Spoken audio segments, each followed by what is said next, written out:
السلام علیکم ورحمۃ اللہ وبرکاتہ. الحمد للہ وحدہ والصلاة والسلام علی من لا نبی بعدہ اما بعد فاعوذ باللہ من الشیطان الرجیم. بسم اللہ الرحمن الرحیم.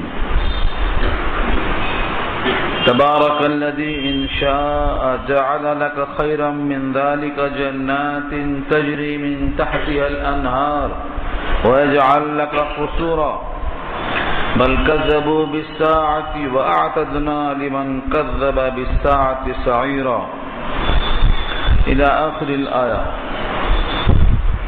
صدق الله العلي العظيم وصدق رسوله النبي الكريم ونحن ولا ذلك من الشاهدين والشاكرين. اللهم ألهمنا رشدنا وأعذنا من شرور أنفسنا. اللهم وفقنا لما تحب وترضى من القول والفعل والنية. رب اشرح لي صدري ويسر لي امري واحلل عقدة من لساني يفقهوا قولي. آمین یا رب العالمین.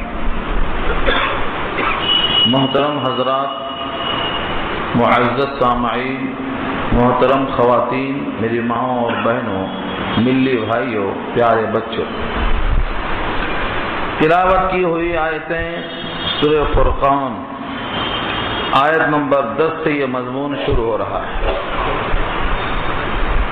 سورہ فرقان کا پہلا رکوع یعنی آیت نمبر 9 تک بات ہو چکی تھی. اللہ تبارک تعالی نے ان کفار قریش کے اعتراضات کا مدلل جواب دیا.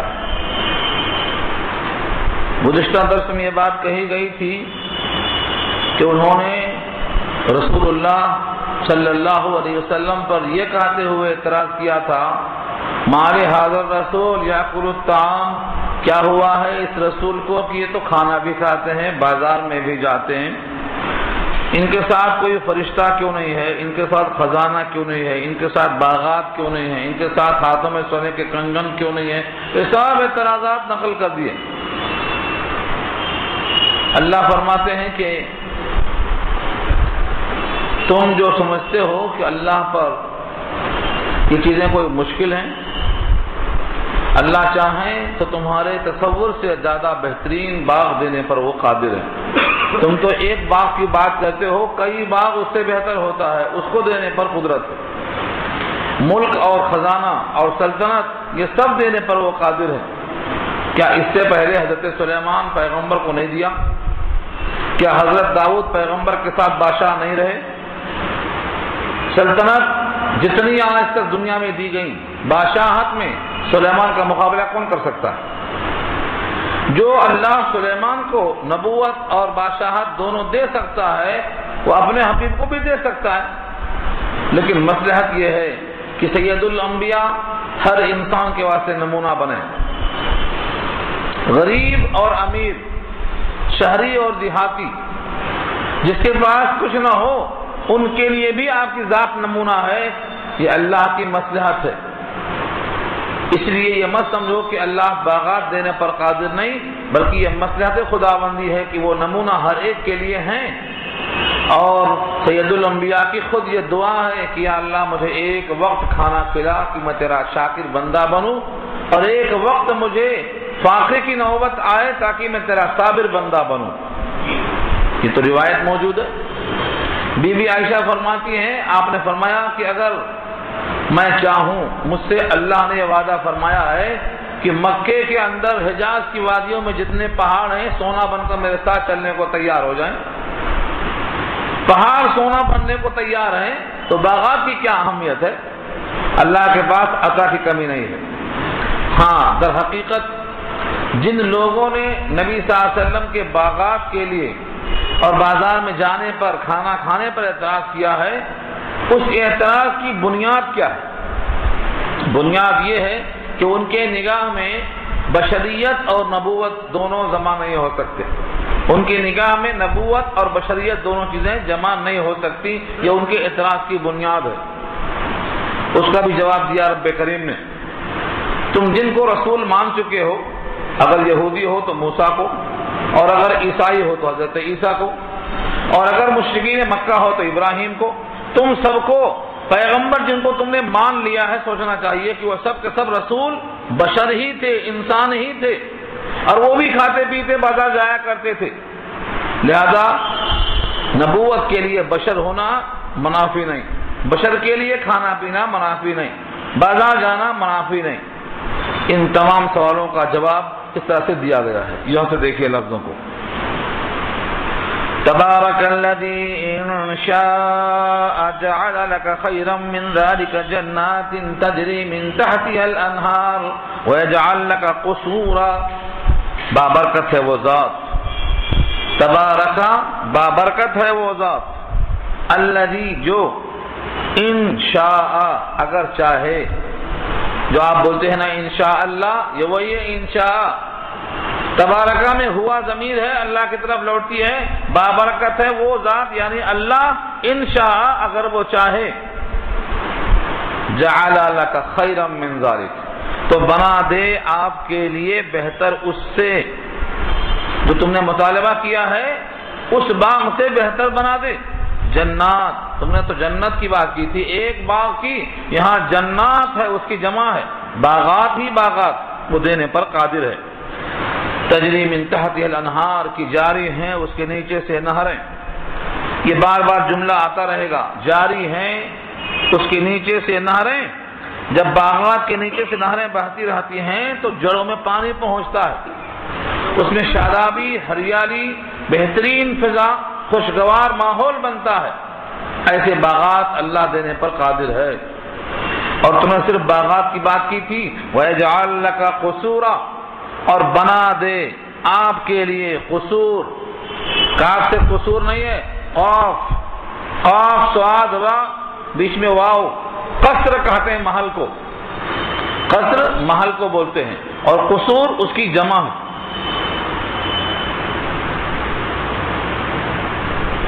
قصر کو اردو میں بھی استعمال کیا گیا ہے، قصر، نہیں تیرا نشیمن قصر سلطانی کی گنبد پر، تو شاہی ہے بسیرا کر پہاڑوں کی چٹانوں پر، تو قصر کی جمع قصور آئی۔ اللہ نے فرمایا کہ جس طرح باغ نہیں باغات، ایسے قصر نہیں قصور، تیرا رب چاہے تو دینے پر قادر ہے، وہاں دینے میں کوئی کمی نہیں ہے، تمہارا یہ اعتراض کرنا یہ محمل ہے، یہ تو نبی کی عین دعا کے مطابق ہے تاکہ بندے ان کی نقل کر سکیں، ایک وقت فاقہ اور ایک وقت اللہ کی طرف سے غذا، تاکہ صابر اور شاکر دونوں کا مظاہرہ ہو سکے،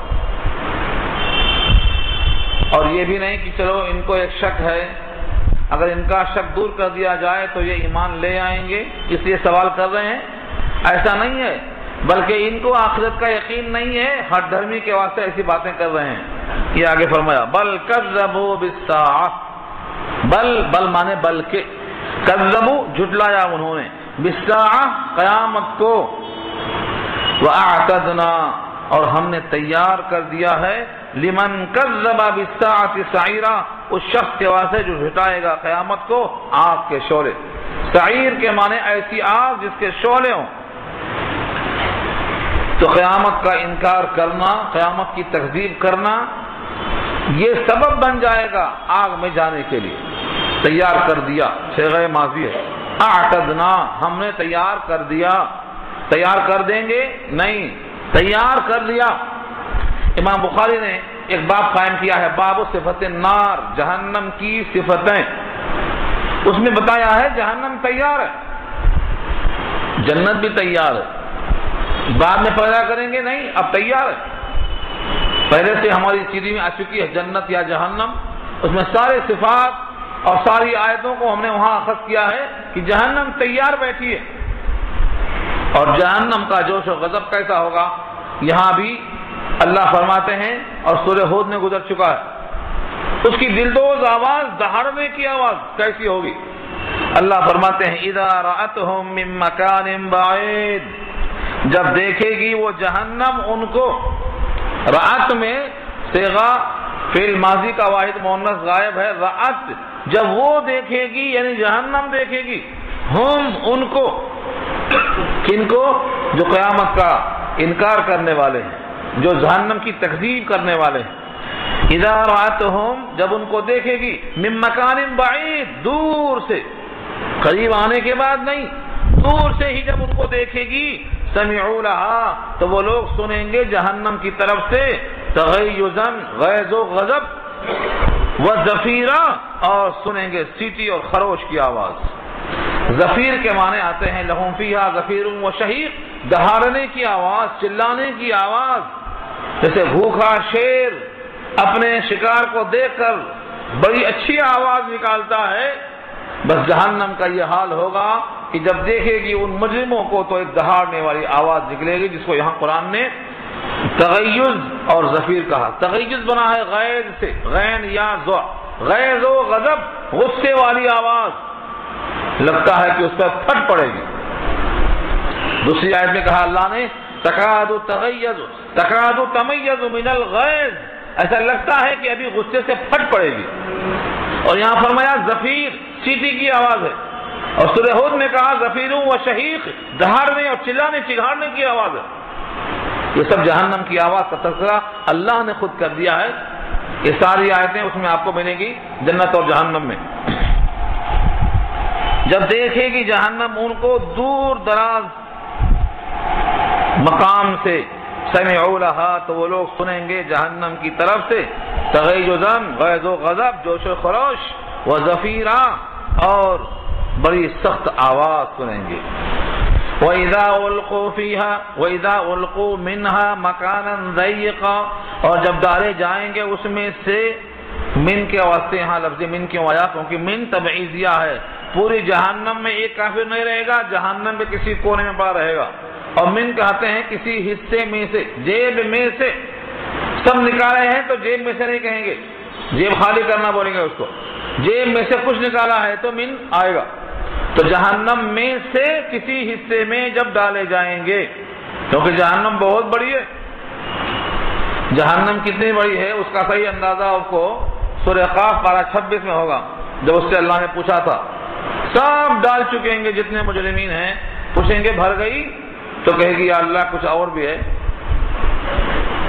اور بھی کچھ ہے، حل امتلأتی وتقول حل من مزید، کچھ اور بھی ہے کھانے کو، اس کا پیٹ نہیں بھرے گا۔ آدم سے لے کر ادم کتنے انسان ہیں، یہ پورے انسان میں سے جو اس کے قابل ہوں گے ڈال دیے جائیں گے، جب پوچھیں گے رب کریم بھر گئی؟ وہ نہیں بھرے گی، ساری کائنات کو کھا جانے کے بعد بھی نہیں بھرے گی، اتنی بڑی ہے۔ تب اللہ تعالیٰ اپنا پاؤں رکھیں گے، اپنا دستے قدرت اور اپنا پیر جب رکھیں گے، تب اس کی آواز آئے گی چر چر کی، قط قط قط قط، بس بس بس بس۔ تو جہنم اتنی بڑی ہے، بھرنے والی نہیں ہے، تو اس کے کسی کونے میں پڑے گا آدمی، کیونکہ اتنی بڑی ہے، اس وجہ سے لفظ من یہاں آیا ہے۔ وَإِذَا أُلْقُوا مِنْهَا مَكَانًا ضَيِّقًا، اور جب ڈالا جائے گا دوزخ میں سے کسی تنگ مقام میں، مکانن کے بعد صفت کیا ہے؟ ضیق، اور ضیق کے معنی تنگ، یہ جگہ کی قلت کی خاطر تنگ نہیں ہے، بطور سزا کے تنگی کی گئی ہے اس کے اوپر۔ اور ڈالنے کے بعد صرف ڈال دیا جائے گا نہیں، مقرنین، جکڑا ہوا ہوگا، مقرنین کے معنی جکڑا ہوا ہوگا۔ کس سے جکڑا جائے گا؟ لوہے کی زنجیروں سے، جس کی لمبائی اللہ نے خود بیان کیا ہے سورہ مدثر پارہ 29 کے اندر، 70 ذراعا، 70 گز ہوگی، 70 ذراعا فاسلکوہ، 70 گز کی لمبی زنجیروں میں اس کو پرو دیا جائے گا۔ وہاں لفظ کیا ہے؟ فاسلکوہ، اور سلکہ یسلکو کے معنی آتے ہیں دانے میں موتی کو پرونے کی طرح، اس کو بھی اسی زنجیر میں پرویا جائے گا۔ لکھا ہے مقعد کے راستے سے منہ میں سے حلق نکال دی جائے گی، اور اس طرح سے وہ گول بنا دیا جائے، جس طرح آپ مرغی کو دیکھتے ہیں، دم کی مرغی بیچ میں شیخ رہتی ہے، ایسے زنجیر رہے گی۔ یہ قرآن کے الفاظ میں ہے، روایتیں تو بہت ہیں، حدیثیں بے شمار ہیں۔ اس طرح سے زنجیروں میں پرو دیا جائے گا، اس سے جکڑا جائے گا، اس کے بعد اس مقام پر ڈال دیا جائے گا، تو کیا آواز نکالے گا؟ دعوا ہنالک ثبورا، پکارے گا وہاں پر ہلاکت کو۔ دعو، پکارنا، چلانا، ہزاروں سال چلاتا رہے گا، ہنالک، وہاں پڑے پڑے، کیا کہے گا؟ صبورا موت آ جائے تو اچھا تھا. صبورا کہتے ہیں ہلاکت کو. دنیا میں بھی لوگ جب بیزار ہو جاتے ہیں تو چار مینار سے کود پڑتے ہیں. کیا کہتے ہیں؟ اب مر جانا اچھا ہے، اب جینا اچھا نہیں ہے. جب بیزار ہوتے ہیں تو کہتے ہیں کہ اب جینا اچھا نہیں ہے، ہم مر جائیں گے. تو کوئی جلا لیتا ہے، کوئی پانی میں غرق ہو جاتا ہے. خودکشی کرنے کے جتنے طریقے ہیں اس میں سے کوئی ایک کر لیتا ہے اور وہ سمجھتا ہے کہ اب آگے جا کر ہم کو سکون مل جائے گا. ہاں اب تو گھبرا کے یہ کہتے ہیں کہ مر جائیں گے. مر کے بھی چین نہ پایا تو کدھر جائیں گے؟ تو وہاں یہاں پکارتے رہیں گے ہائے موت آ جائے تو اچھا. اللہ فرماتے ہیں تم تو ایک موت کو پکار رہے ہو، ایک نہیں ہے، اب تم بہت ساری موتوں کو پکارو. جتنی تکلیف سے موت آتی ہے اتنی تکلیف ایک ہوتی تو ایک موت کو پکارتے. یہاں اتنی تکلیفیں ہزاروں ہیں تو ایک موت کو پکارتے ہو، ہزاروں موت کو پکارو. لا تدعوا اليوم ثبورا واحدا. واحدا واحد مانے ایک. صفت کس کی ہے؟ ثبور کی. لا تدعوا مت پکارو اليوم آج کے دن ثبورا واحدا ایک موت کو، بل ودعوا ثبورا کثیرا بلکہ پکارو تم بہت ساری موتوں کو. ایک موت نہیں کئی موت پکارو، کیونکہ ایک مصیبت نہیں کئی مصیبتیں ہیں. ان کئی مصیبتوں کی وجہ سے کئی موت کو پکارو. موت تو آئے گی نہیں جس کا ذکر سورہ ابراہیم میں آ چکا ہے. اللہ فرماتے ہیں جتنی موت سے دنیا میں انسان سمجھتا ہے کہ مر جائیں گے، ختم ہو جائے گا قصہ، اتنی تکلیف ہر طرف سے آئے گی، لیکن مرنا اس کے مقدر سے چھین لیا جائے گا. مرے گا نہیں، آواز دے گا مرنے کی، ہلاکت کی آواز دے گا. اتنی تکلیف ہر طرف سے آئے گی لیکن مرے گا نہیں. اللہ فرماتے ہیں یاتیہ الموت من کل مکان وما ہوا بمیت. آئے گی موت ہر طرف سے لیکن مرے گا نہیں. تو کیا مطلب ہوا؟ یاتیہ الموت من کل مکان وما ہوا بمیت. ہر طرف سے موت آئے گی لیکن مرے گا نہیں. جتنی تکلیفوں سے موت آتی ہے اتنی تکلیف آئے گی لیکن موت نہیں آئے گی. یہ مطلب. یہ سنا کر اللہ پوچھتے ہیں بتاؤ یہ بہتر ہے یا وہ بہتر ہے؟ کون سا جس کا ذکر ہم کر چکے ہیں؟ سنو غور سے. قل اے نبی صلی اللہ علیہ وسلم آپ کہہ دیجئے اذالک خیر ام جنت الخلد. کیا وہ بہتر ہے یا جنت الخلد بہتر ہے؟ التی وعد المتقون جس کا وعدہ کیا گیا متقیوں سے. دونوں میں سے کون سا بہتر ہے؟ بولو. سوال کیا. کہہ دو کفار قریش سے اذالک خیر کیا وہ بہتر ہے، ام یا جنت الخلد ہمیشہ رہنے کی جنت بہتر ہے، التی وعد المتقون جس کا وعدہ کیا گیا ہے متقیوں سے. اگر جنت میں جانا ہے تو متقی بننا ہے، اور اگر یہی بہتر ہے تو انکار کرتے جاؤ جہنم کا، خود بخود پہنچ جاؤ گے وہاں تک. یہ مقصد ہے.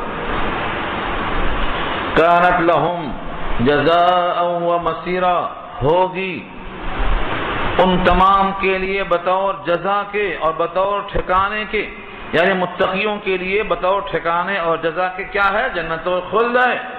اس میں کیا کیا ملے گا؟ فرمایا لہم فیہا ما یشاؤون. ایک جملے میں سب کہہ دیا. لہم فیہا ما یشاؤون ان کے لیے اس میں ہے وہ جو کچھ چاہیں، خالدین ہمیشہ ہمیشہ کے لیے. آپ کیا چاہیں گے الگ الگ چاہت ہوگی. اب 100 آدمی کی چاہت اگر 100 قسم کی ہے تو 100 چیزوں کا نام لینا پڑے گا. قرآن کا یہ معجزہ ہے کہ ایک جملے میں ساری بات آ گئی کہ ان کے لیے وہ سب کچھ ہے جو وہ چاہیں گے ہمیشہ. اب اس کی وضاحت کیا ہے؟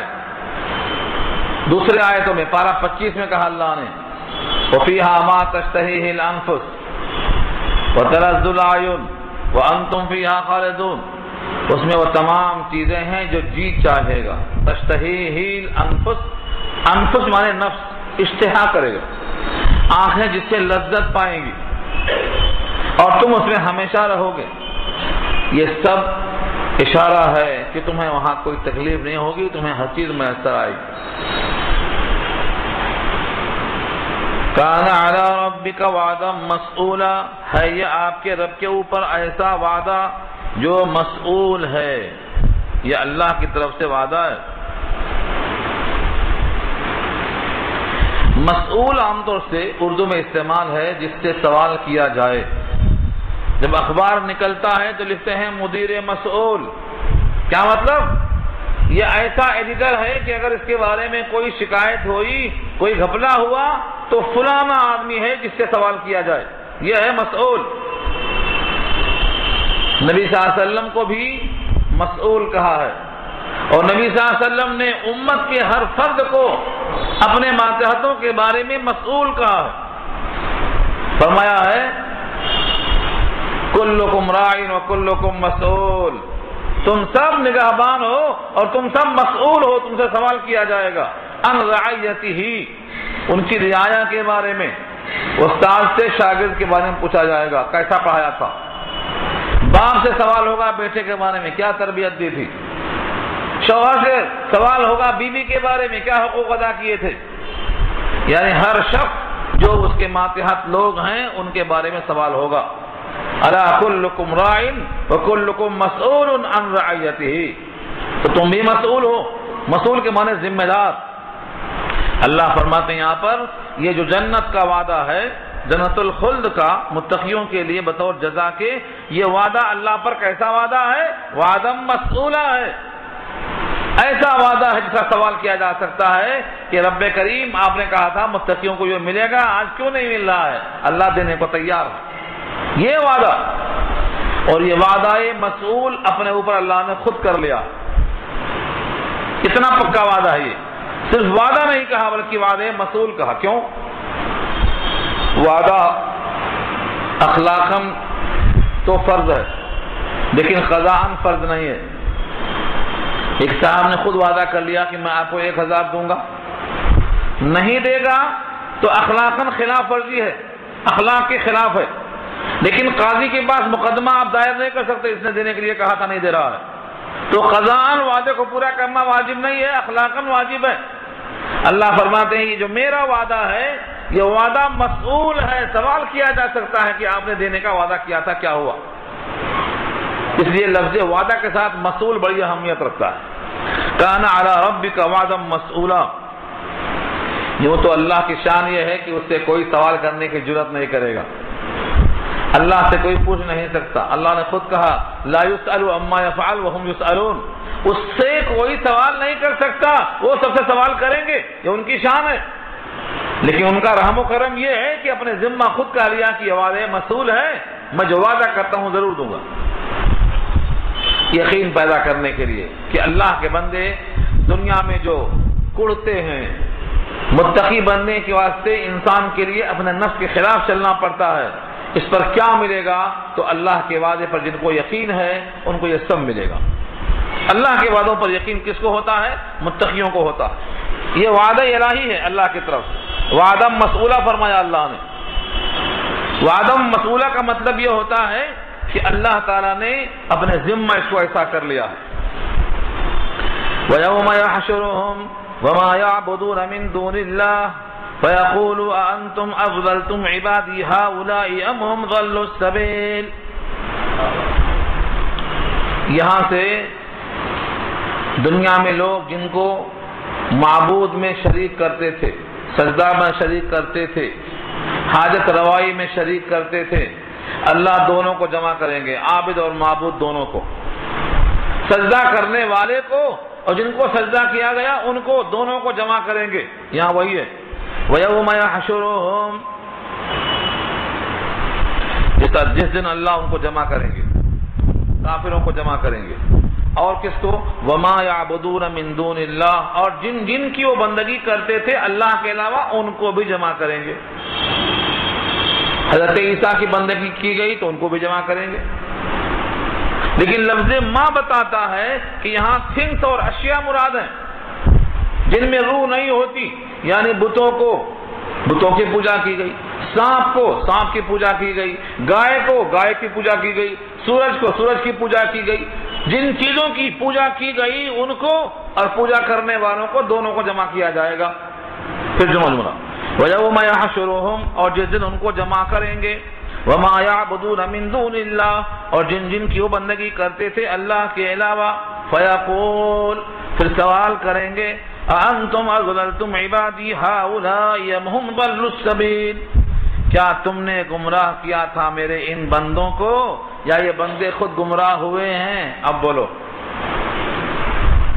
جس نے سورج کی پوجا کی ہے سورج سے پوچھیں گے اللہ میرے بندوں کو دعوت بندگی تم نے دیا تھا یا خود گمراہ ہوئے ہیں؟ یہ بتوں سے پوچھیں گے تم نے ان کو اپنے معبود ہونے کا اعلان کیا تھا یا خود بھٹک گئے ہیں یہ لوگ؟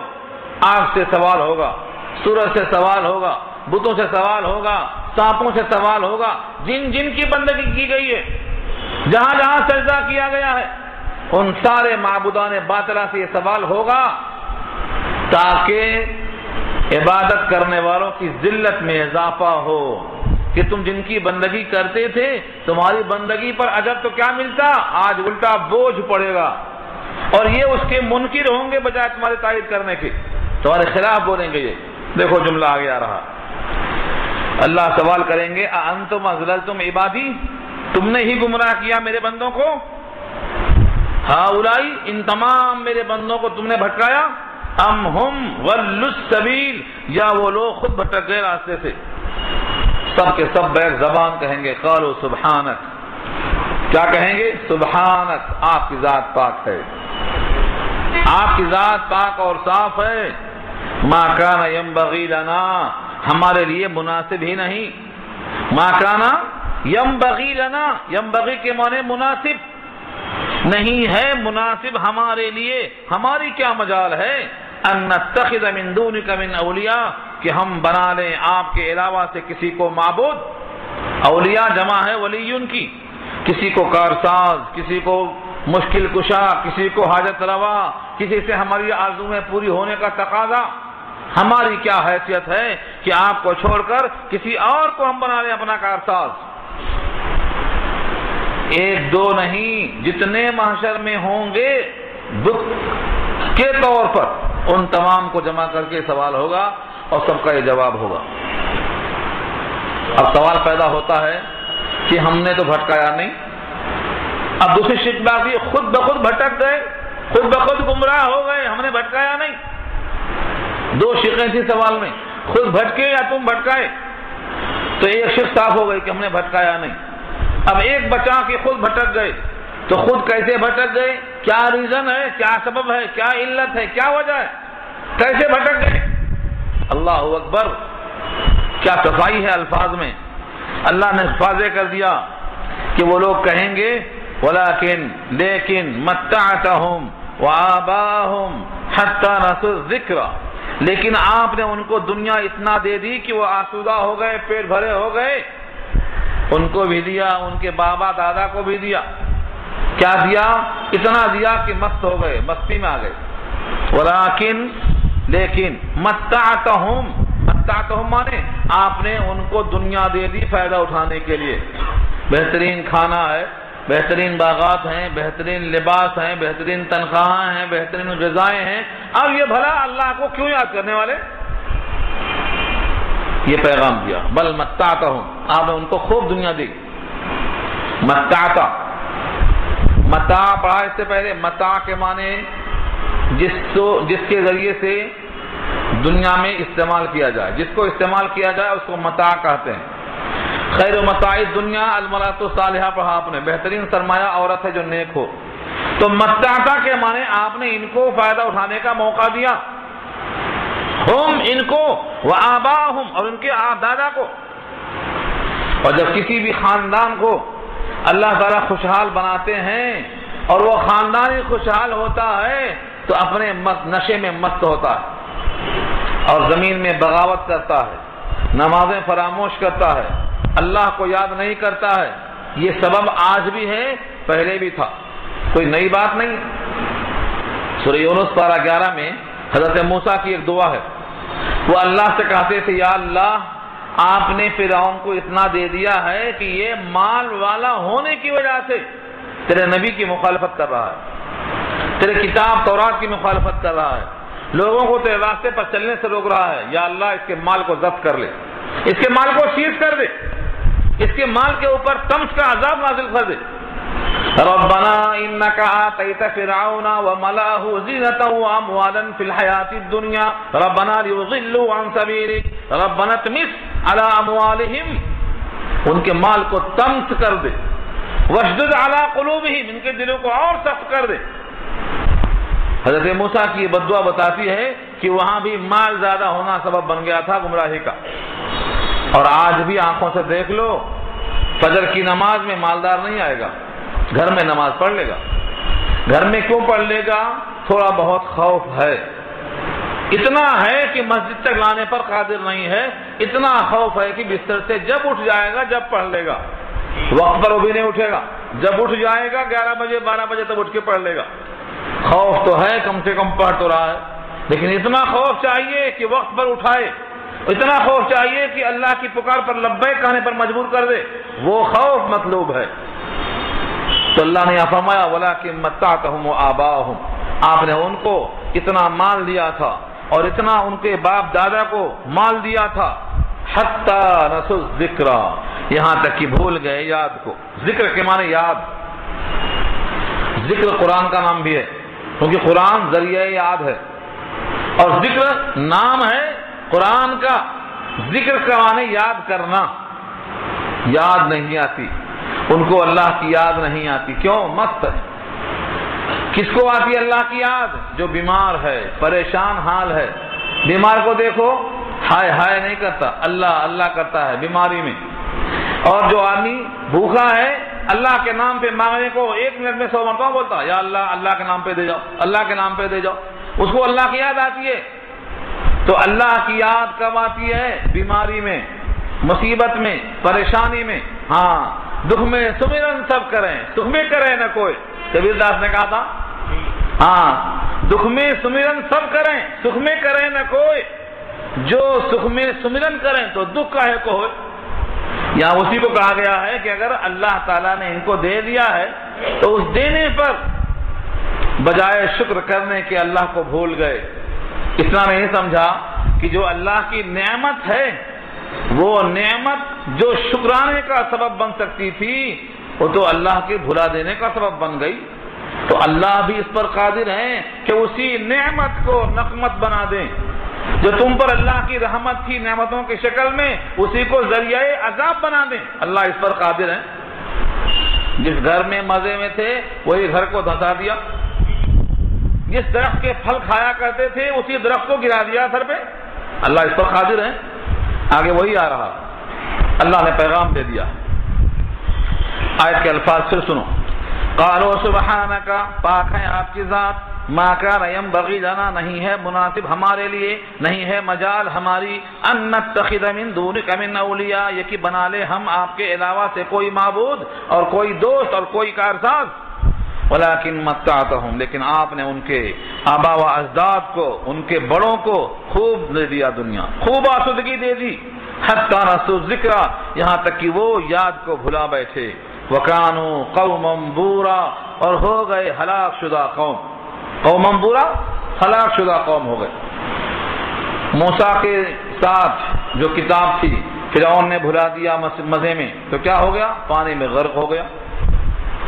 حضرت نوح کے ساتھ جو کتاب تھی قوم نوح نے ان کو بھلا دیا تو پانی میں وہ بھی غرق ہو گئے۔ قوم عاد نے، قوم سمود نے، قوم لوط نے، قوم صالح نے، سب کا حال پیچھے سن چکے ہیں آپ، سب نے اپنے مستی میں خدا کو بھلا دیا، سب عذاب کا حصہ بن گئے۔ یہ ہے قوم بورا۔ یہ مکے والوں کو سنا کر کہا گیا ہے اگر تم نے بھی نبی کو چھوڑ دیا اور نبی کے ساتھ جو آئی کتاب ذکر اس کو فراموش کر دیا تو تم بھی اس مستی میں بہت دن نہیں رہو گے، تمہارا بھی انجام ایسا ہوگا۔ اور سنو، جب ان پر ایسا وقت آئے گا تو کوئی نصرت کرنے والا نہیں ملے گا، بچانے والا کوئی نہیں ملے گا۔ اب معبودان باطلہ کی باتیں بھی ختم نہیں ہوئی، آگے خود فرماتے ہیں اللہ تعالیٰ نے دونوں کے سامنے رکھا، ایک طرف عبادت کرنے والا اور ایک جس کی عبادت کی گئی، دونوں کو آمنے سامنے کھڑا کر دیا، دونوں ایک دوسرے کا انکار کر رہے ہیں۔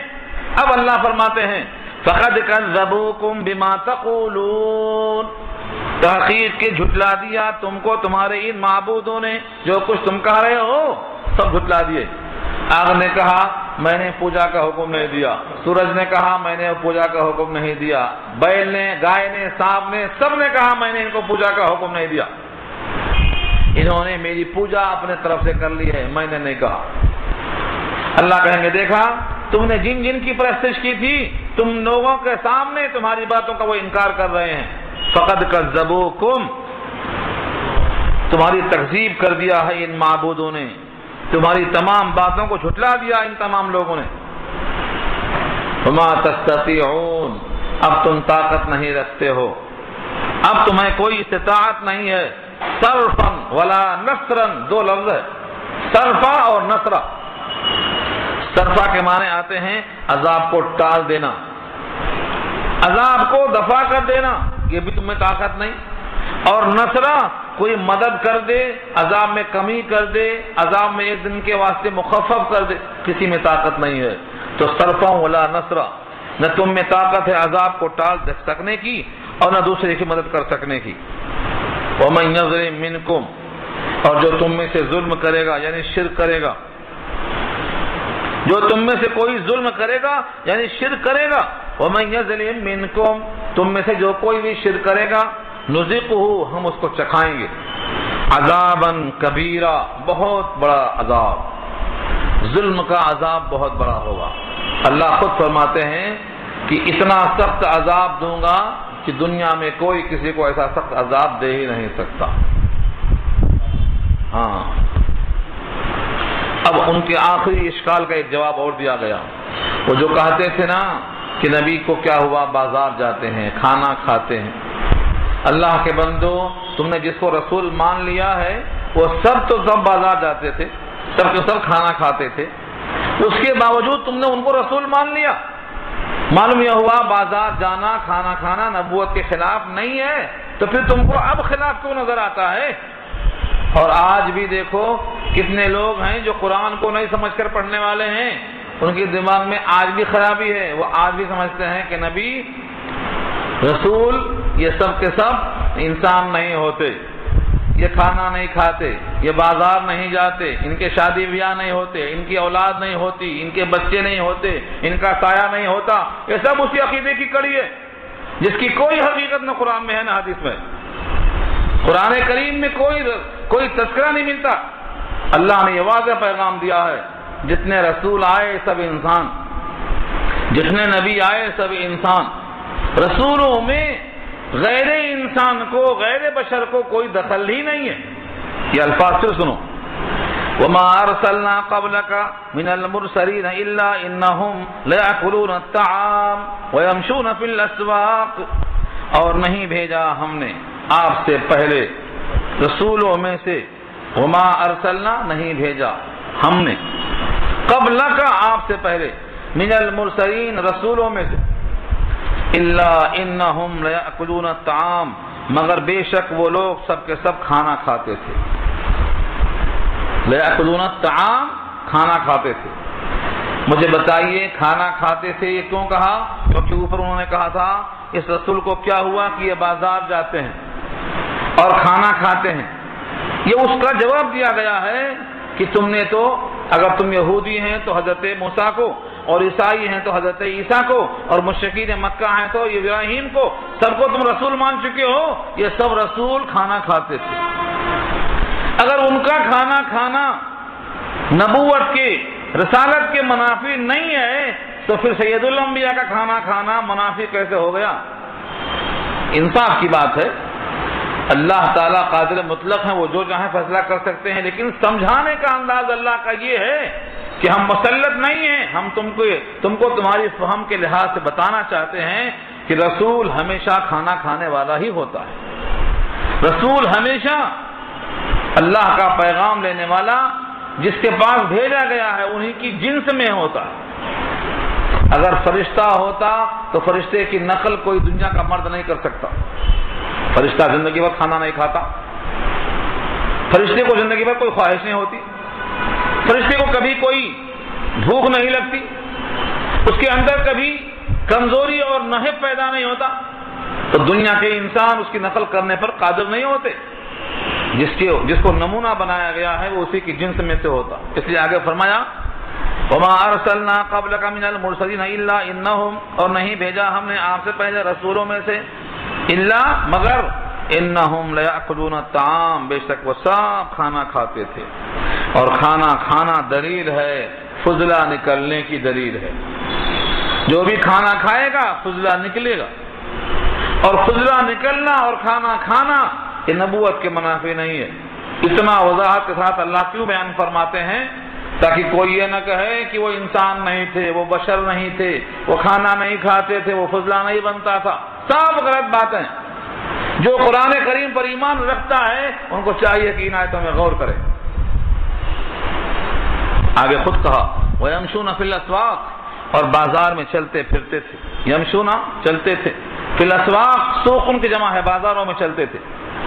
بازاروں میں چلنے کا دو مقصد ہوتا ہے، ایک تو میں نے گزشتہ عرض کیا تھا، نبی صلی اللہ علیہ وسلم نے دیکھا کہ ایک صاحب بازار میں گیہوں میں ملاوٹ کر کے بیچ رہے ہیں، نیچے نم ہے اوپر خشک ہے، ہاتھ ڈال دیا، کہا جو ایسا کر کے بیچے وہ ہم میں سے نہیں ہے۔ بازار کو دیکھنا، کیونکہ خلیفۃ المسلمین ہے، سارے مسلمانوں کے درد اور غم میں کسی کو کوئی دھوکہ نہ دے، کوئی دھوکہ نہ کھائے، دونوں کی دیکھ بھال کرنا آپ کا ذمہ تھا، اس لیے بازار جاتے۔ اور دوسرے بازار میں اچھے برے ہر قسم کے لوگ آتے، ان کو اللہ کا پیغام سنانے جاتے۔ ہم سمجھتے ہیں کہ بازار صرف بیچنے جاتے، خریدنے جاتے، نہیں، بعض صحابہ تو بازار جاتے صرف سلام کرنے کے لیے۔ سلام آج اس کا مقام اور اس کی جگہ کہاں بن گئی ہے؟ شادی خانہ۔ شادی خانہ میں جائیں گے بھائی، لوگوں سے ملاقات ہو جائے گی، دن بھر تو ملاقات ہوتی نہیں، پورا مہینہ وہ کدھر ہم کدھر، کم سے کم ملاقات تو ہو جائے گی، سمجھ کے جاتے۔ تو بازار میں صحابہ اس طرح جاتے تھے کہ لوگ ملتے، ان کو سلام کرتے، ان کو اللہ کا کلام پہنچاتے، ایمان کی دعوت دیتے، توحید پیش کرتے، یہ بھی مقصد تھا۔ مشہور واقعہ جو ہے، جو ابو لہب نبی صلی اللہ علیہ وسلم کے پیچھے پیچھے پتھر پھینکتا تھا اور آگے آپ جاتے تھے، لوگ بولتے ہیں کہ یہ اللہ کے نبی ہیں، اور ابو لہب کہا تھا دیکھو یہ جھوٹے ہیں، ان کی بات مت مانو۔ یہ واقعہ کہاں کا تھا؟ بازار کا تھا، بازار میں ہو رہا تھا سب۔ کیوں؟ بازار میں آپ جاتے تھے پیغام پہنچانے کے لیے اللہ کا، اور نبوت کے پہلے تو آپ بازار جاتے تھے خرید و فروخت کرنے کے لیے، ملک یمن جاتے، کیوں؟ مال لاتے، مال بیچتے، کاروبار کیا آپ نے، خدیجہ کا مال ہوتا اور آپ کی محنت ہوتی، اس کا نام بیع مضاربت ہے، آپ نے کیا اس کو۔ تو بازار میں جانا یہ نبوت کے منافی نہیں ہے۔ یمشون فی الاسواق وجعلنا بعضکم لبعض فتنہ، اور بنایا ہم نے تم میں سے بعض کو بعض کے لیے آزمائش۔ اللہ اکبر۔ اس کو اگر آپ سمجھ گئے تو دنیا میں آپ کے مستقبل میں ایک پلان بنتا۔ کیا کہا اللہ نے؟ وجعلنا، ہم نے بنایا، بعضکم لبعض، تم میں سے بعض کے لیے بعض کو بنایا، بعض کے لیے کیا بنایا؟ فتنہ۔ فتنہ مانے آزمائش۔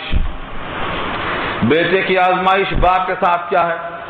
بیٹا اللہ کا حکم مان کر باپ کی اطاعت کرتا ہے کہ نہیں، بیٹے کی آزمائش ہے۔ باپ کی آزمائش بیٹے کے ساتھ کیا ہے؟ صحیح تربیت کرتا کہ نہیں، موقع پر شادی کرتا کہ نہیں، پیسہ لے کر بیچ دیتا ہے یا دیندار کو دے کے شادی کرتا ہے، یہ باپ کی آزمائش ہے۔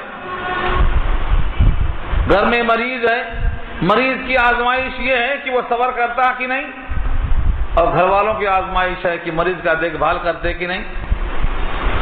ہر ایک کی آزمائش ہے۔ مالدار کی آزمائش یہ ہے، غنی کی آزمائش یہ ہے کہ شاکر بنتا ہے کہ نہیں، اور غریب کی آزمائش ہے کہ صابر بنتا کہ نہیں۔ ہر ایک کی آزمائش ہے، ہر انسان کی انسان کے ساتھ آزمائش رکھا اللہ نے۔ کوئی کامیاب ہوگا، کوئی کامیاب نہیں ہوگا، یہ اللہ نے فرمایا ہے۔ غریب کی آزمائش یہ ہے کہ وہ صبر کر لے، مالدار کی آزمائش یہ ہے کہ وہ شکر کر لے، اور شکر یہ ہے کہ مال کو مال دینے والے کی مرضی میں استعمال کر لے، 2.5% دے دے اور 97.5 جو ہے پائی اپنے پاس استعمال کر لے۔ اللہ نے 100 روپے میں سے 2.5 روپے خرچہ کرنے کا حکم دیا ہے، اور وہ بھی مفت میں نہیں، اس کے بدلے میں ہم دیں گے دنیا میں بھی آخرت میں بھی، اس کے بعد بھی ہم پیچھے آگے ہوتے۔ یہ آزمائش ہے تو پھر کیا ہے؟ کوئی حاجی حج کرنے کے بعد مفلس نہیں ہوگا، یہ وعدہ ہے۔ پھر بھی ہم حج کرنے میں آگے پیچھے ہوتے. کتنے لوگ ہیں حج کے بغیر مر جاتے حالانکہ پیسہ رکھتے ہیں. روٹی ہر گھر میں اچھی نہیں ہوتی, گیہوں ہر گھر میں اچھا ہو سکتا ہے, پیسہ ہر گھر میں ہو سکتا ہے, لیکن پیسے کا استعمال صحیح ہر گھر میں نہیں ہوتا, رکھ کے مر جاتے. صحیح استعمال کیا ہے؟ یہ آزمائش ہے. اللہ فرماتے ہیں ایک مسلمان نہیں, ایک انسان کے لیے آزمائش ہے. اب اس جملے کو آپ رکھ لو, دماغ میں رکھ لو, جہاں جہاں موقع آئے وہاں دیکھ لو. ایک آدمی راستے میں پڑا ہوا کراہ رہا ہے, لوگ دیکھ کے گزر جاتے, یہ ان کی آزمائش ہے. دل میں رحم نہیں آیا, کل تم کراہیں گے, تم پہ رحم نہیں آئے گا. اللہ نے خود کہا ہے جو میرے بندوں پہ رحم نہیں کرتا وہ رحم کا حقدار کیسے ہوتا؟ ارحموا من فی الارض یرحمکم من فی السماء. تم زمین والوں پہ رحم نہیں کھاؤ گے, تم پر وہ کیسے رحم کھائے گا؟ اللہ نے حکم دیا. آج ایک نہیں, اتنے مسائل ہیں, اتنے مصائب ہیں آپس کے بنائے ہوئے ہیں. اگر ہم قرآن کو بیس بنا کر, سنت کو بیس بنا کر اور صحابہ کے تعامل کو بیس بنا کر کام کریں, ہماری مشکلیں منٹوں میں حل ہوں گی. اللہ کی زمین سے غلہ کم نہیں اترتا اور آسمان سے بارش کم نہیں ہوتی, سب کے لیے برابر ہے. لیکن کچھ لوگ ہیں جو سانپ بن کے بیٹھے ہوئے ہیں, یہ ان کی آزمائش ہے, گنجا سانپ بن کے بیٹھے ہوئے ہیں. اللہ کی زمین میں سب کا انتظام ہے, کچھ نے قبضہ ناجائز کر لیا, ان کی وجہ سے ان کی آزمائش. تو یہ جملہ بہت اہم ہے, شارحین نے بہت کچھ لکھا ہے اس پر. وَجَعَلْنَا بَعْضَكُمْ لِبَعْضٍ فِتْنَةً, اور بنایا ہم نے تم میں سے بعض کو بعض کے لیے فتنہ اور آزمائش. اتصبرون, کوشچن مارک ہے. اتصبرون, کیا تم صبر کرو گے؟ اگر صبر کرو گے تو تم کامیاب ہو جاؤ گے آزمائش میں, اور بے صبرے ہو جاؤ گے, ناکام ہو جاؤ گے آزمائش میں. اتصبرون پوچھا ہے اللہ نے. لفظ سوال کے لیے آتا, مانے کیا؟ تصبرون تم صبر کرو گے, کوشچن ہے. یہ بالکل ایسا ہے جیسے ابراہیم نے اپنے بیٹے سے کہا تھا, بیٹے میں نے خواب میں دیکھا ہے تجھے ذبح کر رہا ہوں, تیری کیا رائے ہے؟ یہ سوال کیوں کیا تھا؟ اگر تو بھی تیار ہے جھیلنے کے لیے تو مسئلہ بہت آسان ہو جائے گا. رب کریم فرماتے ہیں اتصبرون, کیا تم صبر کر لو گے؟ ہاں آزمائش ہے, صبر کر لیں گے آفتوں سے بچ جائیں گے. ایک بہو گھر میں آتی ہے, اس کی بھی آزمائش ہے. اپنے بھائی کو, باپ کو, بہن کو, ماں کو, پڑوسی کو, سب کو چھوڑ کے آتی ہے, یہ اس کی آزمائش ہے. اور تم ایک گھر میں نئی بہو کو لاتے ہو, نیا فرد ہے, میری باتوں کو سنے گا, میری باتوں کو باہر پہنچائے گا, کیا بولنا کیا نہیں بولنا, کیسے رکھنا, تمہاری آزمائش ہے. اگر دونوں صبر کر لیں تو مقام بن جائے گا. نہیں بنتے ہیں, صبر نہیں کرتے ہیں تو پورے کے پورے جلخانے میں ہوتے ہیں, عزت خاک میں ملتی ہے.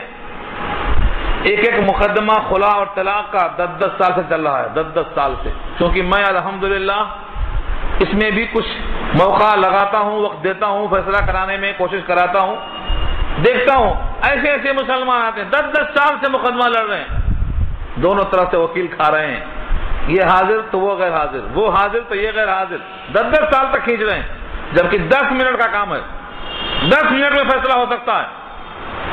اللہ کی کتاب پر آ جاؤ اور آخرت کے فیصلے کو سامنے رکھ لو. بخدا عرض کرتا ہوں 10 منٹ کا فیصلہ ہے یہ, 10 سال تک کھینچ رہے ہیں لوگ, صرف اس لیے کہ ہم میں صبر نہیں آیا. اللہ پوچھتے ہیں اتصبرون, کیا تم میں صبر آئے گا, کیا تم صبر کر لو گے؟ اشارہ یہ ہے کہ تمہیں صبر کرنا چاہیے, تمہیں صبر کرنا چاہیے, کیونکہ ان اللہ مع الصابرین آ چکا ہے, اور جو صبر کر لیتا ہے اللہ اس کے ساتھ ہے. صبر کرنے والوں کو بغیر حساب ملتا ہے. وَكَانَ رَبُّكَ بَصِيرًا, یہ کیا ہے؟ وَكَانَ رَبُّكَ بَصِيرًا, اور آپ کا رب ہے جو دیکھ رہا ہے, صبر کرنے والے کو اور ظلم کرنے والے کو, دونوں کو دیکھ رہا ہے. آج تمہارا حق تمہیں نہیں ملتا ہے تو کل دلوایا جائے گا. اس لیے کہا اللہ دیکھ رہا ہے. جب اللہ خود دیکھ رہا ہے تو صبر کرنے والے کا نقصان نہیں ہوگا, فائدہ ہوگا. ظلم کرنے والے کے خلاف فیصلہ ہوگا. اسی لیے اللہ کے دیکھنے پر نظر رکھتے ہوئے صبر کر لیا کرو, اور خاص طور سے آپس میں صبر کر لیا کرو. یہاں پر یہ پارہ الحمدللہ مکمل ہو گیا اور رکوع بھی پورا ہو گیا. پارہ 18 ختم ہونے کے بعد اب پارہ 19 شروع ہوگا. اور سلسلہ سورہ فرقان کا انشاءاللہ جاری رہے گا، اور گفتگو یہاں سے انشاءاللہ اب رمضان کے بعد شروع ہوگی. دعا کر لیجیے.